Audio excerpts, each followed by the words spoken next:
Amados, buenos días. El Señor les bendiga a todos grandemente. Hace 4 meses que casi ausente he estado. El 15 de mayo tuve un accidente, rompí mi tobillo jugando fútbol con los pastores. Ahí está mi pierna izquierda, a este lado mi tobillo. Tengo 6 pernos colocados ahí, hasta ahora los tengo. Y 3 meses y medio no he podido predicar la palabra, estaba en la cama, y así que ha sido muy complicado, difícil.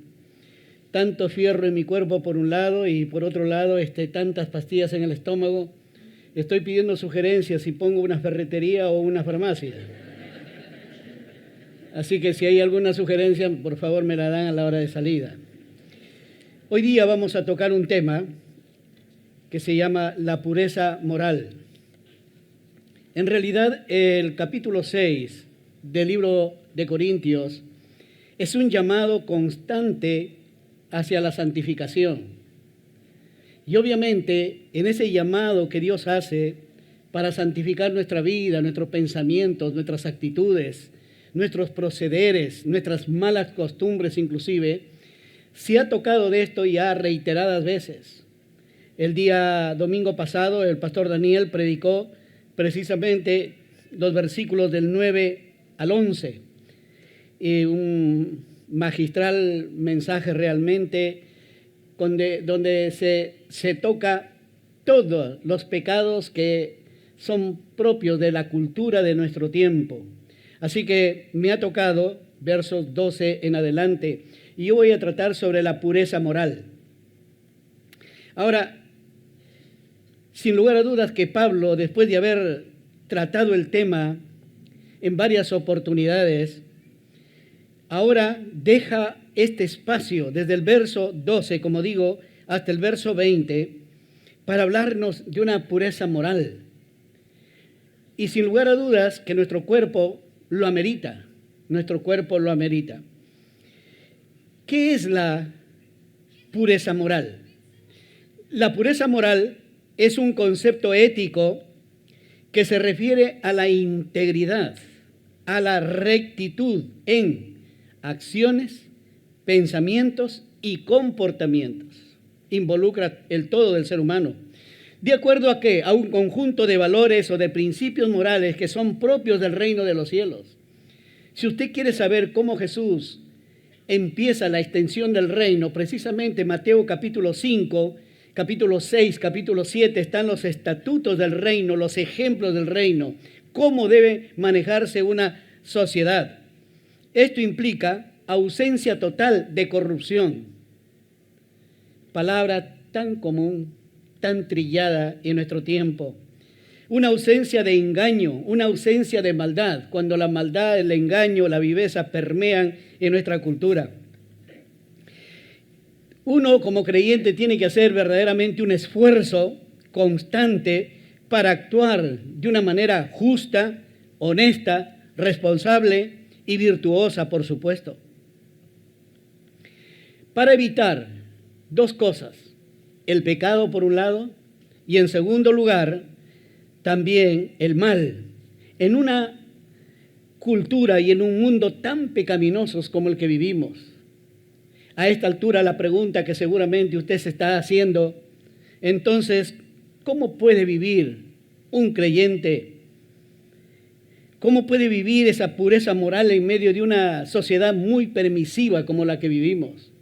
Una sociedad muy sensualizada y sexualizada. ¿Cómo hacer para habitar en medio de una sociedad éticamente extraviada? Pablo, en estos 9 versos del 12 al 20, él elabora 2 principios que debemos de tener en cuenta nosotros. Primero, tener cuidado con la libertad. Y en segundo lugar, tener una perspectiva correcta de lo que es el cuerpo de nosotros, el cuerpo humano. Vamos a orar y pedirle al Señor que nos hable a todos de manera personal y particular. Señor Dios de los cielos, bendecimos tu nombre porque tú eres bendito por todas las edades. Nos llenamos de gozo, de la alegría de vivir, Señor, en este tiempo. a pesar de las dificultades, de los sinsabores, de la inmundicia que nos rodea por todo lado. Y como iglesia tuya, Señor, queremos saber lo que tenemos que hacer, qué hacer y cómo hacer, sobre todo en determinadas circunstancias, en medio de las cuales muchas veces nuestro testimonio se ve comprometido. Tu gracia permee nuestros pensamientos y tu misericordia nunca se aparte de nosotros. Por amor de tu nombre, oramos así, en el precioso nombre de Jesucristo nuestro Señor. Amén, amén. En primer lugar, tener cuidado con el cuerpo. Dice Pablo, iniciando este versículo 12, todas las cosas me son lícitas, mas no todas convienen. Todas las cosas me son lícitas, mas yo no me dejaré dominar de ninguna. Ahora, Pablo está repitiendo dos frases, está repitiendo dos dichos, dos expresiones que eran muy común en los corintios. Hay que recordar que Corintio estaba, la ciudad de Corinto, y los corintios, que son de la iglesia, estaba en el centro mismo de lo que era la Macedonia, lo que era precisamente el mundo griego. Y los griegos son los inventores de la filosofía, del arte, de las ciencias, de la literatura, de las emociones, de las pasiones, de las sensaciones. Ellos son expertos en todo esto. Entonces ellos decían esto, dos veces lo repite, todas las cosas me son lícitas, todas las cosas me son lícitas. Hay algunos creyentes que, por ejemplo, a mí me han dicho, mira, yo no quiero ser cristiano evangélico porque te prohíben esto, te prohíben esto, te prohíben esto, te prohíben esto. Yo tengo 54 años en el evangelio. Nunca me han prohibido nada, nada, absolutamente nada. Yo he aprendido a discernir entre lo que es bueno y lo que es malo, entre lo que le agrada a mi Señor y lo que le desagrada a mi Señor. La palabra me ha enseñado, ha iluminado mi pensamiento, me ha permitido saber qué es lo que puedo, inclusive sin tener que comprometerme mucho, permear de alguna manera mi vida y de esa manera fallarle a mi Señor. Estas cosas, o Pablo inicia precisamente esta parte mencionando estos dos dichos, estas dos expresiones, que eran un eslogan que ellos repetían, porque ese era el modo de vida de los griegos. Y no hay que olvidar que los corintios eran griegos. Es como decir, los del Arco son peruanos, son trujillanos. Es lo mismo. Entonces, ellos acostumbraban así a tener pensamientos precisamente nutridos, ¿por qué? Por el pensamiento platónico. Platón, uno de sus filósofos más connotados, que nace alrededor de 421 a.C., él había tenido como maestro a Sócrates y tuvo como alumno a Aristóteles. El pensamiento platónico dividía precisamente la naturaleza humana en cuerpo y alma. ¿Qué decían del alma? La imagen, por favor. El pensamiento había sido, dice ahí, desarrollado la visión dualista de la vida. Dualista viene de dos, uno y dos. El pensamiento dualista decía que el alma era inmortal, evidentemente que así lo es. El alma era divina, el alma era racional, el alma era eterna, y en eso no se equivocaban los griegos. Pero también decían que el cuerpo era material, se relacionaba con lo físico, con lo cambiante, con lo transitorio, con lo efímero. Pero que también el cuerpo era mortal y era perecedero, por supuesto que sí. Donde me parece que estaban equivocados es que ellos sostenían que el cuerpo era una prisión del alma. Que cuando muere el hombre, el cuerpo va al cementerio y el alma se libera. Por eso consideraban que el cuerpo era la prisión del alma. Consideraban que el cuerpo también era el origen de los deseos, de las pasiones, de las necesidades físicas. Que el cuerpo sí pecaba, el alma no pecaba. Y por eso se aprovechaban de esto los griegos para decir, haz con tu cuerpo lo que quieras, al fin de cuentas tu alma no peca. Muchos de ellos inclusive decían, júzgame por lo que está dentro, no por lo que ves afuera. Pero no es así.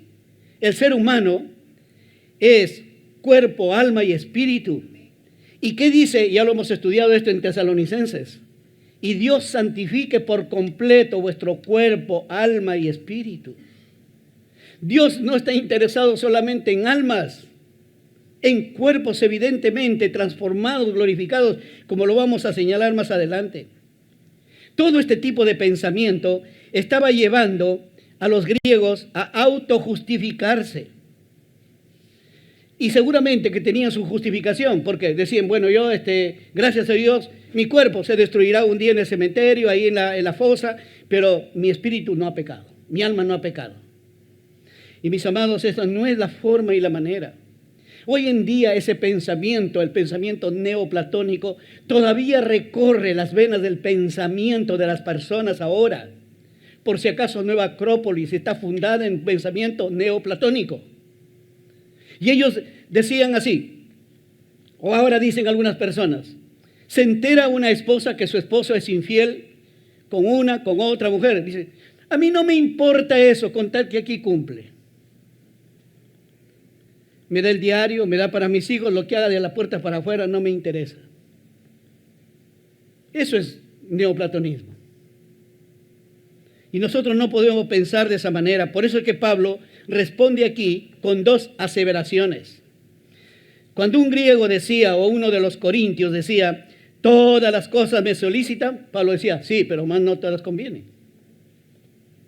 Siguiente verso, por favor. Ahí está. No todas convienen. Todas las cosas me son lícitas, decían ellos. Pablo dice, sí pues, pero más no me dejaré dominar de ninguna de ellas. Porque al final de cuentas, quien te domina, eres esclavo del que te domina, como el pecado, como dice Pablo precisamente en el libro a los Romanos. Pablo tuvo que argumentar así porque los corintios mostraban que tenían un concepto de una libertad mal entendida. Una libertad mal entendida te permite hacer cualquier cosa, pero no eres responsable para nada. Hoy en día, por ejemplo, pululan las relaciones íntimas sin compromiso. Vale la pena decir, mira, nos podemos acostar, pero mañana no nos conocemos. ¿Está bien? Está bien para ellos. Pero el creyente no puede ser así. La palabra de Dios nos enseña que hay que tener cuidado con nuestra libertad. Para aquellos que nos visitan, tal vez no son creyentes, pero son amigos cercanos a la palabra, les recomiendo leer un libro. Y que no es precisamente de un autor cristiano, sino secular. Erich Fromm, Miedo a la libertad. Miedo a la libertad dice que, por ejemplo, el hombre quiere asumir cosas, pero que no quiere hacerse responsable de eso. Y eso lo vemos todos los días en las universidades. Chicos que embarazan siendo adolescentes a otra adolescente. Todos quieren tener libertad. Papá, me gusta esta chica, pero hijo, tú estás estudiando. O el chico dice, papá, me quiero casar, Pero ¿cómo te vas a casar? No trabajas, no estudias, no tienes carrera, no tienes profesión, no haces nada. ¿Cómo te vas a casar? Te estás equivocando, hijito. Papá, déjame que me equivoque, pues. Ese no es el camino, hijo, hija, te estás yendo al infierno. Bueno, me voy yo, pues no te vas a ir tú. Y esas son las respuestas que recibimos de parte de gente muy cercana a nosotros, nuestros hijos, nuestros familiares. Consiga ese libro y léalo. A esta altura seguramente surge una pregunta que también surgió en mí cuando estaba preparando el tema. Entonces, ¿somos libres en Cristo o no somos libres? Pablo dice, sí somos libres, pero no somos libres para pecar. ¿Somos libres? Claro que somos libres, pero no es conveniente hacer cualquier cosa. Todo me es permitido, pero no todo voy a hacer. No voy a dejar que alguna cosa me domine o me controle. Para usarla correctamente la libertad, Pablo dice en Corintios, capítulo 10, verso 23, todo me es lícito, pero no todo conviene. Todo me es lícito, pero no todo edifica. Voy a poner un ejemplo. Hasta cierta edad, yo he podido disfrutar de cualquier comida sin que me haga daño nada. He disfrutado de los mariscos, he disfrutado de esos cangrejos reventados, he disfrutado de esos langostinos que vienen desde Arequipa, y por las veces que he ido a predicar en diversas partes, personas que han querido honrarme con una buena comida me dicen: pastor, me acaba de traer mi hermano unos langostinos para que usted se sirva. Y yo no puedo comer ahora nada de mariscos. ¿Y por qué no lo puedo comer? No es que no entran en mi boca. No es que tal vez los mariscos no vale la pena. No. Usted estará pensando, el pastor seguramente se intoxica, se enroncha. Casi no me enroncho. Que haya una intoxicación probablemente, pero mi lengua se parte. Así que imagina tener una lengua partida. Parece cuaderno para hacerla plana. Y uno va a estar así, molesta, fastidia. Entonces, tengo que dejar. ¿La Biblia lo prohíbe? No lo prohíbe. Pero no todo lo que puedo hacer me conviene. Entonces, uno tiene que cuidarse y saber lo que tiene que hacer. Pablo dice, no seáis, verso 32, 1 Corintios 10, 32, no seáis tropiezo, ni para los judíos, ni para los gentiles, ni para la iglesia del Señor. Y eso tenemos que considerar. ¿Mi conducta está trayendo tropiezo tal vez a alguien? Pablo es un abanderado de la libertad, pero no de esa libertad como pretexto para pecar. Por eso argumenta en Gálatas el capítulo 5, voy a leer el verso 1 y el verso 13. Mira lo que dice Pablo. Estad pues firmes en la libertad con que Cristo nos hizo libres. Y no estéis otra vez sujetos al yugo de esclavitud. Pero ¿de qué decía? La mayor parte de iglesia, los Gálatas, está en el continente, en Asia Menor. Ahí uno se da cuenta que todas las iglesias provinieron de la sinagoga. Y en la sinagoga decía, tienes que guardar el sábado, no puedes comer carne de chancho, no puedes comer pato, no puedes comer esto, no puedes comer este otro, hay que guardar los días nuevos, los días de luna, hay que guardar esto y este otro.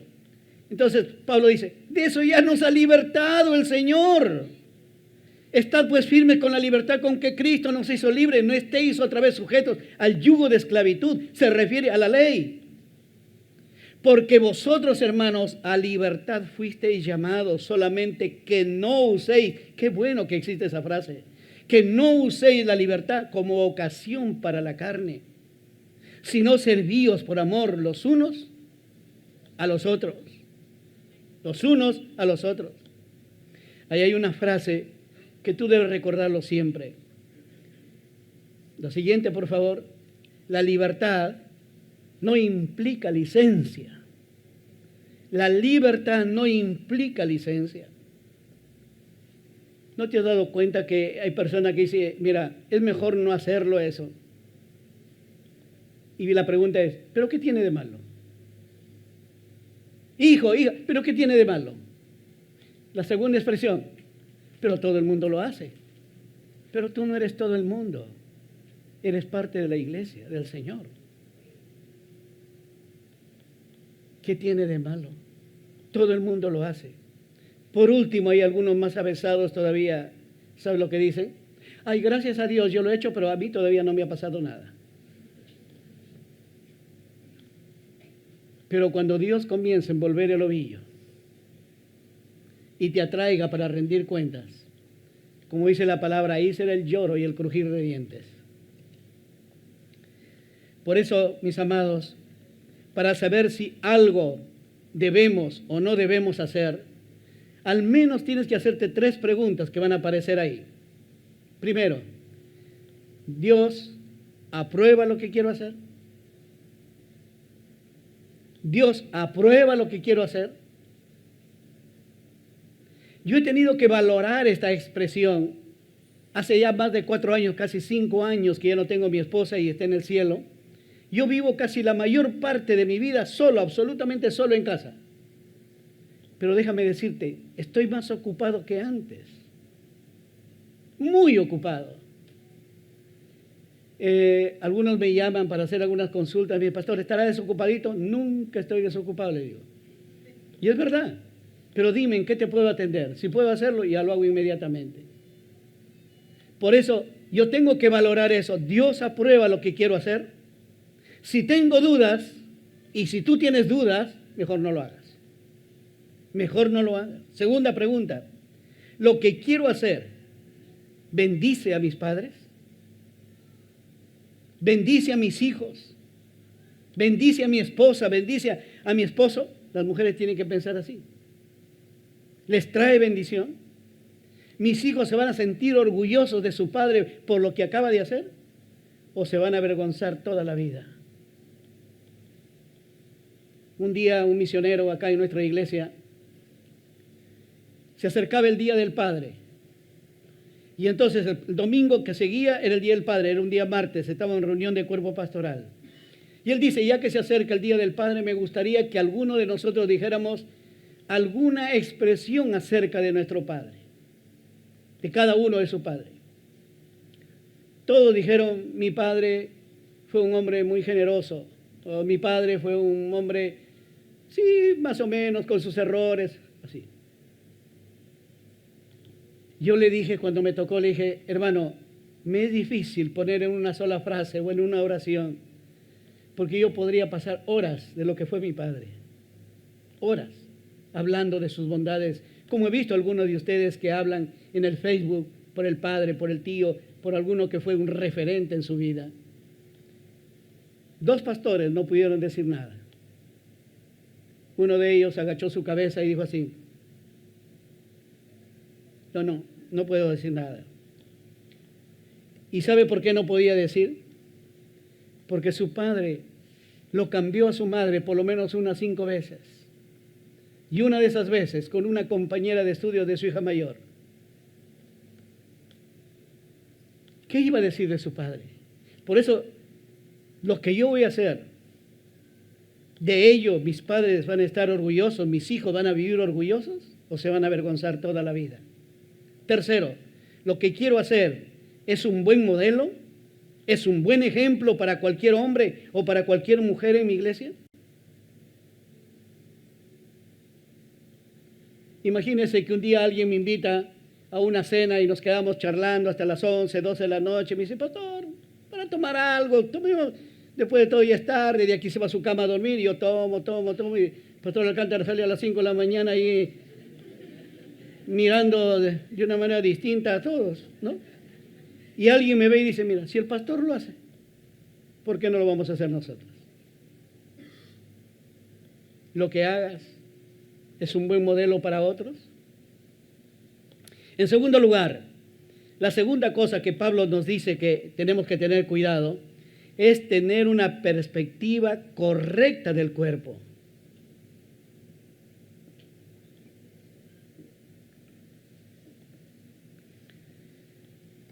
La frase que ellos repetían es, las viandas para el vientre y el vientre para las viandas. Pero tanto al uno como a las otras las destruirá Dios. La libertad antojadizamente malentendida no era la única forma de llevar a los corintios al pecado. Había otra forma peor aún. Ellos decían, los alimentos son para comer, porque van al estómago. Lo que dice ahí, las viandas para el vientre y el vientre para las viandas. Pero ¿qué querían decir ellos con esto? Cuando tengo hambre, lo que debo de hacer es comer, porque la comida se ha hecho para el estómago y el estómago para la comida. Igualmente, cuando tengo apetito sexual, yo debo satisfacerlo, no importa con quién, no importa cómo ni con quién. Mira cómo equiparaban, cómo trataban de hacerlo similar lo uno con lo otro. Obviamente los corintios, conforme a la filosofía que nutría su cultura, no le daban mucha importancia al cuerpo. Y hemos dicho que ellos consideraban que el cuerpo era una prisión del alma. Y por esa razón hacían lo que hacían o querían hacer. Este tipo de pensamiento estaba siendo usado para justificar una conducta totalmente licenciosa y por supuesto pecaminosa. De ahí que Pablo tenga que elaborar, tenga que responder con 4 consideraciones acerca del cuerpo. Primera consideración, 2.1. En el 2.1 Pablo nos habla del propósito del cuerpo, el propósito del cuerpo, es decir, ¿para qué es el cuerpo? ¿Por qué tenemos cuerpo? No solamente nuestro cuerpo es el vehículo del alma. ¿Cómo se expresa mi alma si no usa mi cuerpo? ¿Cómo transmito mis pensamientos si no uso mi cerebro, mi boca, la facultad de hablar? ¿Cómo expreso mis emociones? ¿Cómo expreso mi voluntad? Por eso dice ahí, pero el cuerpo no es para la fornicación. Y qué fuerte y directo es Pablo. El cuerpo, por si acaso, no es para la fornicación. El cuerpo es para el Señor. Y el Señor es para el cuerpo. Ahora, podríamos pensar que este es un pensamiento antojadizo de Pablo, pero él lo va a sustentar. Lo va a sustentar.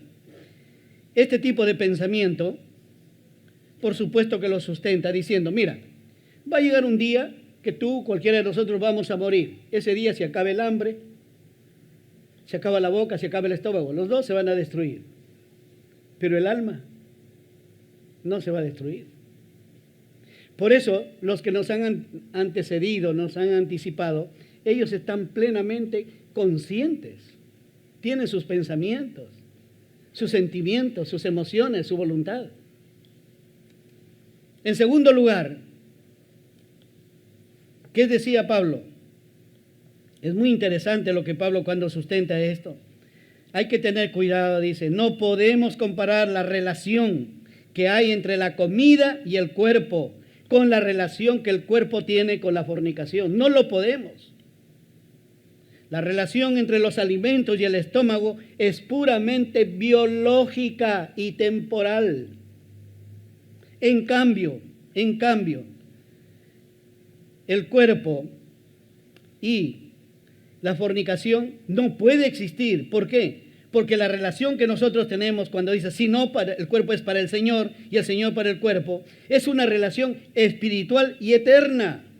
Por eso Pablo dice, y Dios, verso 14, y Dios que levantó al Señor, también a nosotros nos levantará con su poder. El domingo pasado, antepasado creo que fue, yo escribí, ¿qué pasa con los que han muerto? El devocional del domingo antepasado. Pero como ustedes no lo leen, no saben. Ahí decimos, yo tengo la expectativa, por ejemplo, de ver a mi esposa. Por eso el día que yo voy para allá, yo quiero que ella me vea con mi aro.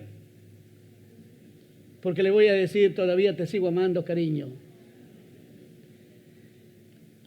Y aquí está la prueba. ¿Te acuerdas el día que el Señor Jesucristo lo llevó a un monte alto, a Pedro, Juan y Jacobo, al monte de la transfiguración? Y dice que ahí se transfiguró y tomó toda la gloria que él tenía antes de haber venido a este mundo como un niño a través del vientre de María. Y ellos se quedaron anonadados. Y luego apareció Moisés y Elías. Y dice que conversaban con el Señor. En eso, Pedro toma una iniciativa, le dice, Señor, ¿quieres que preparemos 3 enramadas? Una para ti, otra para Moisés y otra para Elías. Pregunta, ¿cómo es que Pedro reconoce a Moisés y reconoce a Elías cuando Moisés vivió 1400 años antes de Cristo? Cuando Elías vivió 700 años antes de Cristo, Pedro ni lo conocía, ni sabía por último. Pero por la conversación que Jesús tuvo con ellos, los identificó. Por eso, mi amado, guarda la expectativa y la esperanza de encontrarte. Por ejemplo, Me dicen que mi abuelo fue un hombre muy hábil, muy inteligente, y su nombre me pusieron Vicente. Me decía Vicente. Yo no lo conocía a mi abuelo, tengo la expectativa de conocerlo. Y decir, abuelo, ¿te pareces a mí? Perdón, yo me parezco a ti, abuelo. Pero eso, por ejemplo, tener la expectativa de reencontrarnos con nuestros seres queridos, llamados y extrañados, por supuesto. Por eso Pablo es muy hábil aquí, muy inteligente para enseñarnos que la relación de nuestro cuerpo con el Señor es una relación espiritual y eterna. Por eso el verso 14 dice, y Dios que levantó al Señor, también a nosotros nos levantará con su poder. Ese mismo poder que levantó al Señor Jesucristo de la tumba el día domingo de resurrección, es el mismo poder que va a actuar en nosotros para levantarnos y tener la relación con el Señor. Si no, ¿cómo Pablo puede decir, ya no vivo yo, mas Cristo vive en mí? ¿Cómo puede decir si no hay una relación espiritual? ¿Es cierto? La siguiente ya hemos pasado ya. Ya hemos pasado. También esa es la misma relación, mis amados, la cual aludía el Señor Jesucristo antes de su muerte, cuando Él decidió que regresaría al Padre. Y comenzó a hablarles a sus discípulos que era necesario volver al Padre. Y ellos comenzaron a entristecerse, dice la palabra. Y el Señor les dijo, no os dejaré huérfanos. No os dejaré huérfanos a vosotros. En aquel día vosotros conoceréis que yo estoy en mi Padre y vosotros están en mí y yo en vosotros. ¿Cómo va a estar el Señor? Ese día, cuando el Señor nos levante de la tumba, nos daremos cuenta cuán importante era guardar nuestro cuerpo. Cuán importante era guardar nuestro cuerpo. ¿Cómo es que el Señor va a venir a habitar en cada uno de nosotros si no será a través de su Santo Espíritu? Por supuesto. De allí la importancia del cuerpo que vive para ser la casa de Jesús. Entonces el propósito del cuerpo de un creyente, sea hombre o mujer, es ser la habitación de nuestro Señor. Amados, ya vamos a llegar al punto de hay que huir de la fornicación. Chicas preciosas, no se dejen manipular por hombres, no se dejen manosear por hombres. Tu cuerpo le pertenece al Señor. No es que te amo y ya no aguanto más. Abraham, dile a tu mamá. ¿O no lo amas a tu mamá? Mis amados, tenemos que ser claros y meridianos en esto. Tenemos hijos en la universidad, tenemos nietos que van a ir por ese camino si es que no sabemos poner parámetros claros. Hay una frase muy interesante. La presencia de Dios en tu vida es lo único que te permite estar íntimamente relacionado con la grandeza de Dios, con la majestad de Dios y con la gloria de Dios. Tú no puedes de ninguna manera obtener la gloria de Dios, la grandeza de Dios, la majestad de Dios, si no estás unido a Él. Tercer lugar, mira el destino del cuerpo. Y Dios que levantó al Señor, también a nosotros nos levantará con su poder. Ya lo anticipé, ese poder que obró en la vida de Cristo para levantarlo de la tumba. Que cuando llegó Pedro, se metió y no encontró nada, solamente el sudario y las cosas de Cristo ahí, ya él había resucitado. La primera mujer, la primera persona que lo vio en la resurrección fue una mujer, María Magdalena. Para otros, una mujer señalada, la peor de toda la sociedad. Y con lágrimas en los ojos le dijo a una persona, a unos ángeles, que pensaba que era el hortelano, dice el jardinero, y llorando le dice, Señor, dímelo dónde lo has puesto. Yo quiero llevarlo a mi Señor. Yo quisiera tener esa pasión de esa María, para hablar así de mi Jesús, para hablar así de mi Señor. Porque amerita, mis amados, el destino de nuestro cuerpo es un destino de ser habitación de Dios. Usted estará pensando como yo he pensado, pero ¿y los que han muerto hace tiempo? Por ejemplo, ya dije de mi abuelo, no lo conocí. mi bisabuela, mi tatarabuela, o algún hijo que haya muerto, padre, madre que no conociste, ¿cómo va a ser? Y aquí Pablo, no precisamente en este pasaje, pero en otro que podemos traer a este momento, es precisamente 1 Corintios 15, 42 al 44. Él usa aquí una similitud entre una semilla que es puesta en la tierra. Esa semilla se pudre, pero echa raíces. Nace una plantita. Y cuando nace la planta, se convierte en un árbol fuerte, lozano, vigoroso, con el mismo ADN de la semilla. El Señor tomará esas cenizas, esos restos, ese hombre, esa mujer que se desapareció en el mar, y ahí será nuestro cuerpo transformado y glorificado. Seremos 1000 veces mejor de lo que somos ahora. Algunos que no son tan guapos como yo, estamos así, ahí seremos mejores. Seguro que ahí voy a ser más grande. No es que todo va a ser perfecto. ¿No es cierto? Amén, dice mi hermanita. Gracias, hermana. Mira un cuadro ahí que voy a presentar. Mira cómo es la vida en la tierra. La vida en la tierra se siembra en corrupción. En la vida en la eternidad se resucitará en incorrupción. En la tierra se siembra en deshonra, pero en la eternidad resucitará en gloria. Se siembra aquí en la tierra en debilidad, pero se resucitará en poder. ¿Cuántas personas no se van de esta tierra sin poder ya caminar, sin poder levantarse de la cama, con tantas enfermedades que destruyen poco a poco su cuerpo?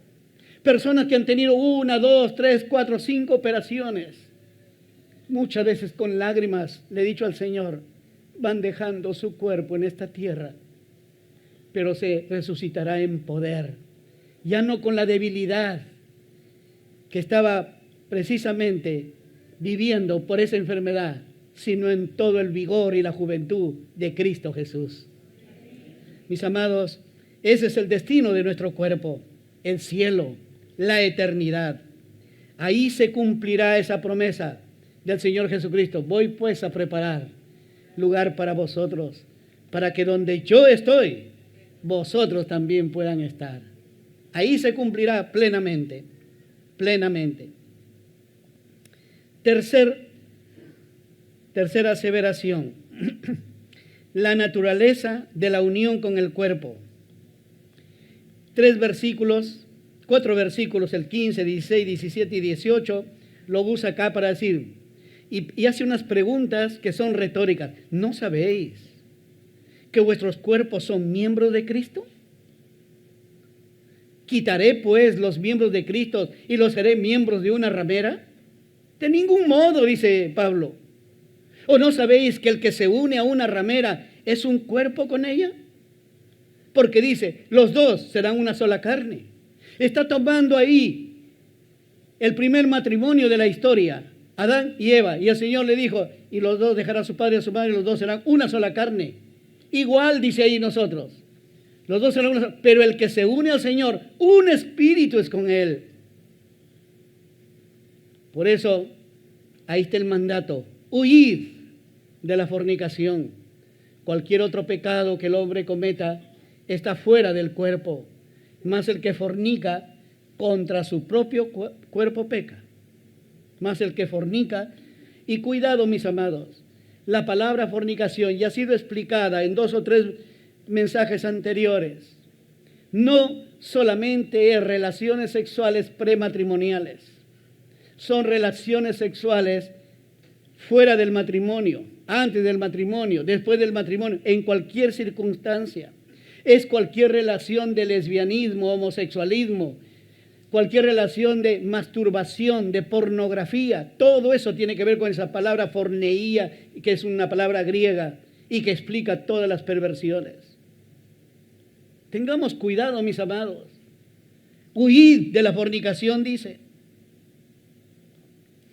Mis amados, aquí cuando Pablo escribe estos 4 versículos, dice, porque cualquier otro pecado que el hombre cometa está fuera del cuerpo, mas el que fornica contra su propio cuerpo peca. Esta es una realidad espiritual que seguramente escapa a las posibilidades de comprensión que todos tenemos. Pero Pablo nos está diciendo que desde el momento que nosotros nos convertimos a Cristo, nuestro cuerpo queda unido indisolublemente con Cristo. Se forma unión que nadie lo puede separar. Es un café con leche, sepáralo luego en café y en leche. No se puede. No se puede, mis amados. Por eso nuestra vida quedará completamente unida al Señor por siempre. No solamente nuestra alma, también por supuesto nuestro espíritu. Nuestros cuerpos entonces son ahora miembros de Cristo. Así que si un creyente, hombre o mujer, comete fornicación, está profanando su unión con Cristo. Y la palabra profanación significa violar el pacto, pisotear lo sagrado, no tomar en cuenta algo que Dios le da mucha importancia. Ray Stedman escribe precisamente una frase muy interesante. La inmoralidad sexual tiene un efecto inmediato y profundo en la mente humana. En primer lugar, nos deshumaniza. Segundo, nos animaliza. Y en tercer lugar, nos brutaliza. Perdóname, hermano, pero llegamos a ser irracionales, peor que animales. ¿Cuántas mujeres han venido a la consejería para simplemente decir mi esposo en la intimidad es una bestia? Amados, es el cuerpo que está unido al Señor, dice la palabra. Es el cuerpo que no eres dueño, sino el Señor. De ahí que las Sagradas Escrituras adviertan sobre este pecado de la fornicación y está en Proverbios. La cita, por favor, en Proverbios es capítulo 6, versos 24 al 28. Este Proverbio 6 empieza diciendo: hijo mío, por favor, escucha lo que te dice tu padre, los mandamientos de tu padre, las recomendaciones de tu madre. No vaya a ser, hijo, que te pierdas en el camino. ¿Para qué? Para que te guarden de la mala mujer, de la blandura de la lengua de la mujer extraña. No codicies su hermosura en tu corazón. Ahora, francamente, varones, me dirijo a los varones. ¿Quién de nosotros se puede resistir cuando lo ve a la esposa de Ronaldo salir en traje de baño en la playa? ¿Cómo se llama? ¿Ah? Ningún hombre quiere hablar. Georgina Rodríguez. ¿Cuántos hombres ahí? Y pasa y ahí lo regresa. Y pasa y lo regresa en vuelta. Porque somos así, mis amados, así es nuestra naturaleza. Dios nos conoce, Dios sabe. No codicies su hermosura en tu corazón, ni ella te prenda con sus ojos. Ah, una movida de ojos nomás de Georgina.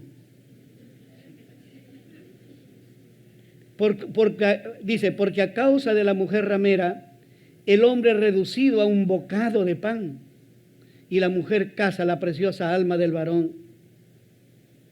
Y pone ahí una analogía. ¿Tomará el hombre una vela, una antorcha encendida, lo meterá debajo de su camisa y no se va a quemar? Eso es lo que dice. ¿Tomará el hombre fuego en su seno sin que sus vestidos ardan? ¿Andará el hombre sobre brasas sin que sus pies se quemen? Es imposible. Y pone ejemplos que tú y yo lo podemos comprobar. Si no, invítame para ver una parrilla cuando caminas encima por media hora. A ver.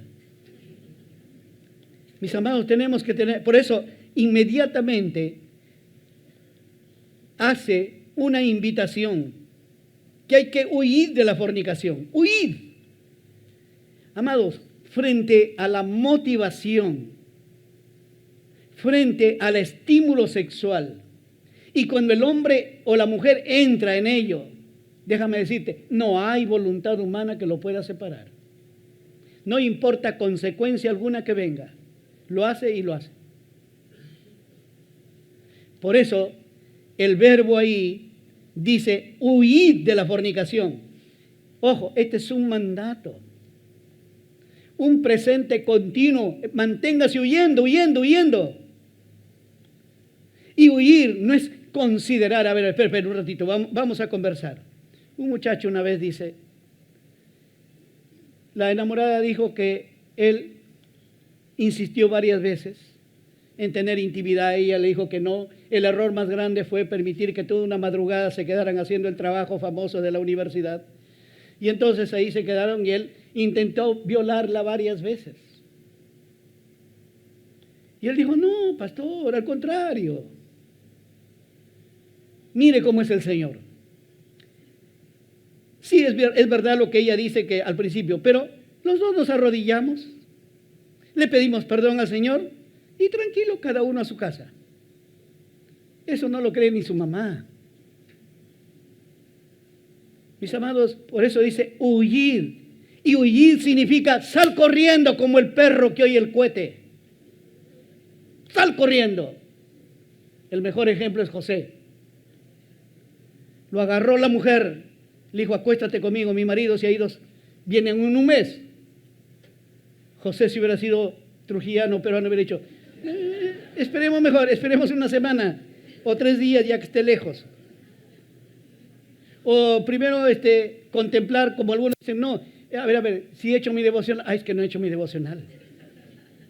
No, hay que huir, dice. La recomendación es huir. Ya vamos a ver, amados, hombres connotados de la palabra han caído en el pecado sexual. Muchas veces he pensado, el hombre conforme al corazón de Dios, el único es David. Y David cayó. Y cuando cayó el Señor lo dejó caer así. Porque el Señor no se colude con el pecado. No mancha su santidad con el hombre. Y yo tengo que considerar que nunca seré ni la mitad de David, ni la cuarta parte de David. Y tenemos que cuidarnos, mis amados.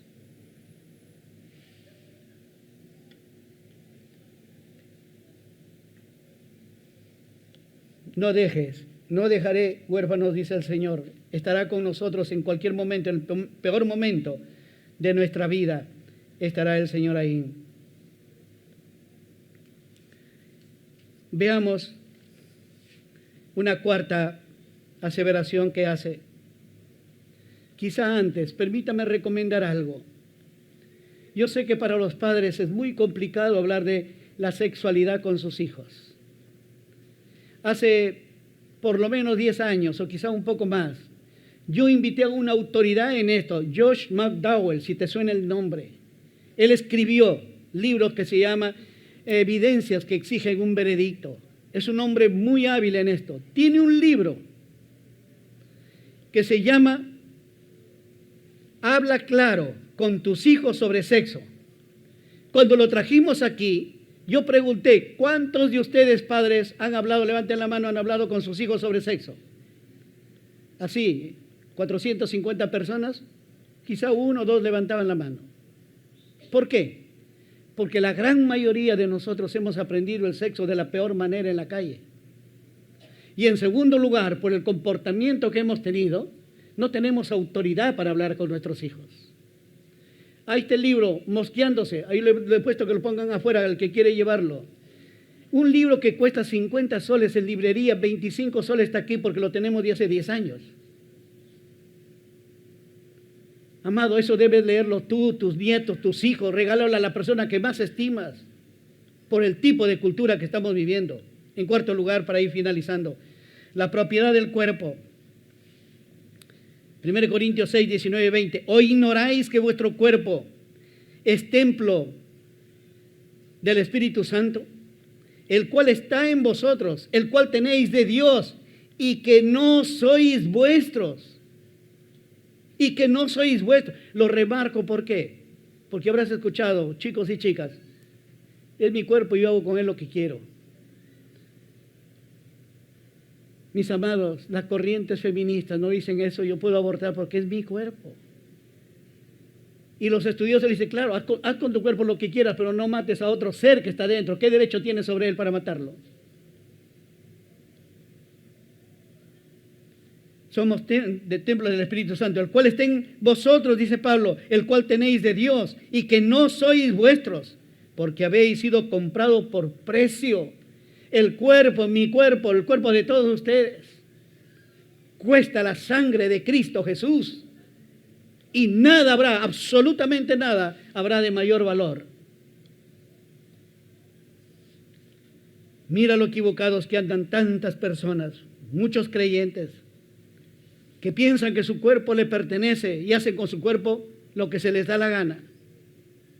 Lo voy a decir con mucho respeto, temor, sobre todo a las damitas. Vístete como quiere el Señor Jesucristo que se viste el templo suyo.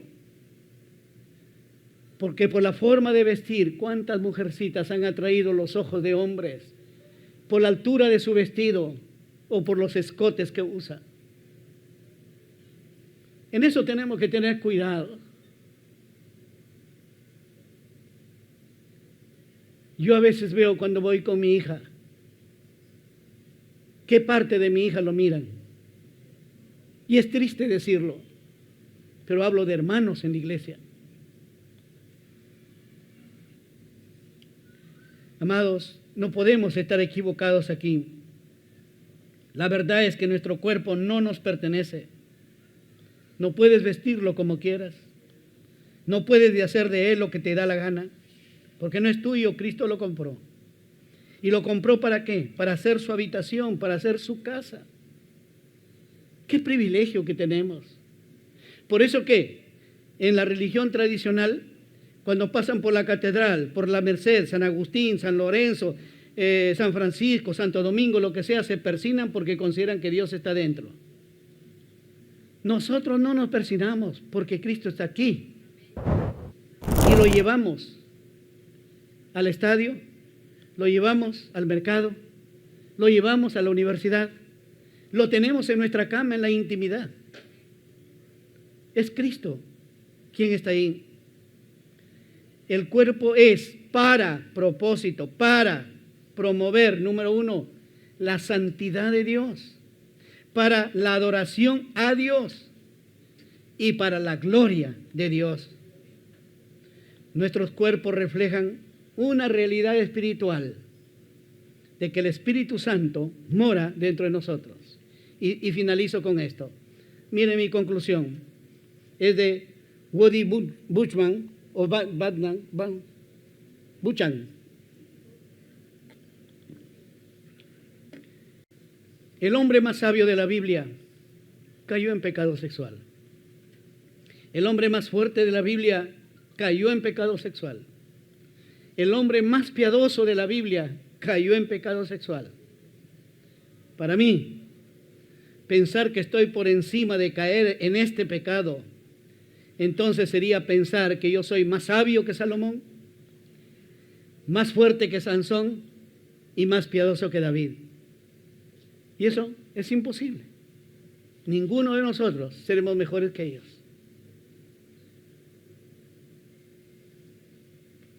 David fue un hombre que compuso la mitad de los 150 salmos. Y tú te puedes dar cuenta la cercanía que vivía con Dios, pero también cuando estaba lejos de Dios por causa de su pecado o por causa o por consecuencia de su pecado. Cuando escribe el Salmo 42, como el ciervo brama por las corrientes de las aguas, así clama por ti el alma mía, dice. Yo quiero tener ese sentir, que cada mañana que me levanto mi alma arda por Dios, Sienta la necesidad, como el niño que llora por leche o por pan, para tener a Cristo con nosotros. Pablo, en su exposición precisamente ahí en Atenas, en el centro del mundo griego, en la capital del imperio ateniense, dijo estas palabras, parte de su discurso, Hechos capítulo 17, verso 30. Pero Dios, habiendo pasado por alto los tiempos de esta ignorancia, ahora manda a todos los hombres en todo lugar que se arrepientan. Y yo quiero invitar ahora a toda la congregación a que nos podamos arrepentir delante de Dios. Y fíjense que me involucro, porque ¿quién aquí puede presentarse incólume delante de Dios? Basta, dice, basta el tiempo pasado para hacer lo que se nos da la gana. Hoy es tiempo de entrar en comunión con Dios. Vamos a cerrar nuestros ojos y vamos a orar. Y aquellos que tengan que pedirle perdón al Señor, recuerden, mis amados, la pornografía vende billones, no millones, billones de dólares vendiendo paquetes de pornografía. La pornografía lo inicia a los niños a partir de los 9 años en adelante, están viendo pornografía. Hay países donde el marido y la mujer ven pornografía juntos. Está creciendo y está destruyendo los cuerpos. Cuando tu hijito, tu hijita, tu sobrino ve pornografía, ¿con quién crees que va a desarrollar todo lo que ha visto? Con sus hermanitas, con sus primitas. Hoy es cuando tenemos que tener mayor cuidado con nuestros hijos, con nuestros nietos. Nadie es confiable. Su padre y su madre que lo cuiden, salvo una persona de extrema confianza, de probada integridad. Por eso, mis amados, les invito a que puedan orar pidiendo perdón y poniéndose de pie aquellos que necesitan la gracia y la misericordia de Dios. Dile al Señor palabras como estas: Señor, yo te necesito. No puedo seguir más escondiéndome, encerrar la boca, cuando el pecado muchas veces permea mi mente, mis ojos, mi corazón, mi alma. Si tú le estás diciendo a Dios así, ponte de pie indicando que le estás pidiendo perdón al Señor. No importa quién seas, no importa si estás con tu padre, tu madre, tus hijos, más importante es lo que Dios mira en tu corazón. Lávame, Señor, límpiame, por favor. El pecado me ha dañado, me ha ensuciado. El pecado ha generado conductas irreverentes, inadecuadas, formas y maneras de afectar a mi esposa, a mis hijos. Ten misericordia de mí. Aquí estoy, no me corro, Señor, estoy para pedirte perdón y limpieza. Lávame más y más de mi pecado y límpiame de mi maldad. Gracias, Señor, por tu misericordia extendida, por tu gracia manifiesta, por tu amor incalculable, Señor. Muchísimas gracias. Perdona y límpianos, Señor. En el nombre precioso de Jesús. Amén.